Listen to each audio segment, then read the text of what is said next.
लेकिन अगर उन देशों की हम बात करें तो उन देशों के बड़े बड़े इलाकों में मुसलमानों को लेकर इस वक्त एक डर और भेदभाव का माहौल बना हुआ है। ये आपको समझाने के लिए हम कुछ आंकड़े आज आपके सामने रखते हैं। अमेरिका के 31 राज्यों ने सीरियाई शरणार्थियों को शरण देने से इनकार कर दिया है। अमेरिका में 9/11 के हमलों के बाद अब 2015 में मुसलमानों के खिलाफ सबसे ज्यादा हिंसा की खबरें आ रही हैं। अमेरिका में पेरिस हमलों के बाद करीब आधा दर्जन मस्जिदों पर हमले हो चुके हैं। वहां मुस्लिम महिलाओं और पुरुषों को निशाना बनाया गया है। ब्रिटेन में मुसलमानों के खिलाफ होने वाली हिंसा में 300% का इजाफा हुआ है। फ्रांस में भी मुसलमानों पर पेरिस हमले के बाद कई हिंसक हमले हो चुके हैं। जबकि हमारे देश के गृह मंत्रालय की एक रिपोर्ट के मुताबिक भारत में सांप्रदायिक हिंसा की घटनाओं में कमी आई है। इस रिपोर्ट के मुताबिक 2014 में देश में सांप्रदायिक हिंसा की 644 घटनाएं हुई थी, जबकि इस साल यानी 2015 में जनवरी से अक्टूबर महीने तक सांप्रदायिक हिंसा की 630 घटनाएं दर्ज हुई है। 2014 में सांप्रदायिक हिंसा में 95 लोग मारे गए थे, जबकि इस साल सांप्रदायिक झड़पों में अब तक 86 लोगों की जान गई है। यानी सांप्रदायिक हिंसा में मारे जाने वाले लोगों की संख्या में 5% की कमी आई है। देश छोड़कर जाने की बात कहने वाले आमिर खान जब इन आंकड़ों को देखेंगे तो उन्हें समझ में आ जाएगा कि कैसे भारत की सहनशीलता का मुकाबला दुनिया का कोई दूसरा देश नहीं कर सकता। यहां गौर करने वाली बात यह भी है कि आमिर खान के बेटे का नाम आजाद है और वो उसे विदेश भेजने की बात पर विचार कर रहे हैं, जबकि शहीद कर्नल महाडिक के बेटे का नाम स्वराज है और उनकी पत्नी ने यह घोषणा की है कि वो अपने बेटे स्वराज को भारतीय सेना में शामिल होने के लिए तैयार करेंगी। ऐसी स्थिति में देश में कथित असहनशीलता पर आमिर खान का प्रवचन आपको दोहरे मापदंड का एक उदाहरण नजर आ रहा होगा। इसे लेकर मैंने कल आमिर खान से एक सवाल भी पूछा था। आज के संदर्भ में आपको मेरा सवाल और आमिर खान का जवाब जरूर सुनना चाहिए।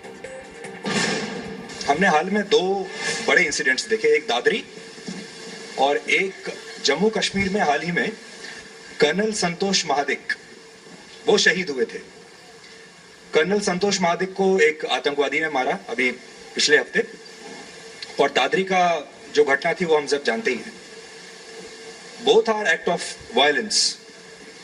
उसके बाद भी जिस तरीके से देश रिएक्ट करता है, पॉलिटिकल सिस्टम रिएक्ट करता है, हमारा सिस्टम रिएक्ट करता है, वो अलग अलग क्यों है? अगर असहनशीलता की बात करनी है तो दादरी में हम देखते हैं असहनशीलता पर बहस छिड़ जाती है और लोग अपने अवार्ड्स वापस करते हैं। लेकिन एक और जो आर्मी का अफसर है, कर्नल है, जब वो मारा जाता है तो बहुत सारे पॉलिटिशियंस यहाँ बैठे हैं। दादरी में तकरीबन सभी लोग पहुंचे थे, लेकिन कर्नल महादिक के घर पर सातारा में सिर्फ एक रक्षा मंत्री पहुंचे थे, बाकी कोई नहीं पहुंचा। So why do we have this double standard? मेरा सवाल ये है, why do we have this double standard while reporting also, while having a debate also, and while giving a reaction also on this? That's my question. Yeah, well, it's unfortunate. I think it's really unfortunate because every act of terror and every act of violence is to be condemned, and every act of terror and violence is to be condemned with the same ferocity. Unfortunately, you know, as human beings, a lot of us do have double standards. A lot of us who don't have double standards most of the time sometimes have double standards. Human beings are complex creatures. You know, that's the truth of the matter. I hope and wish that we could be like machines and we could be kind of calibrated into reacting in the appropriate way each time, and who knows what is appropriate and who decides what is appropriate. So the fact is that, you know, these are things that will happen. As you rightly pointed out, it should not happen. Ideally, whether it's the media, whether it's politicians, whether it's a common person, our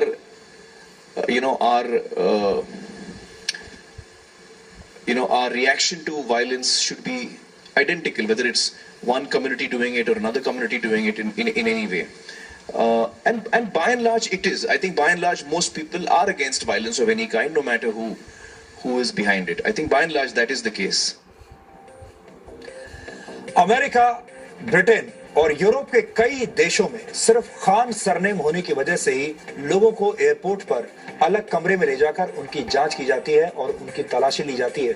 यानी अगर आपका surname Khan है तो इतना ही काफी है, वो आपको अलग कमरे में ले जाएंगे। हो सकता है आपकी स्ट्रिप सर्चिंग हो, आपको स्ट्रिप सर्च किया जाए।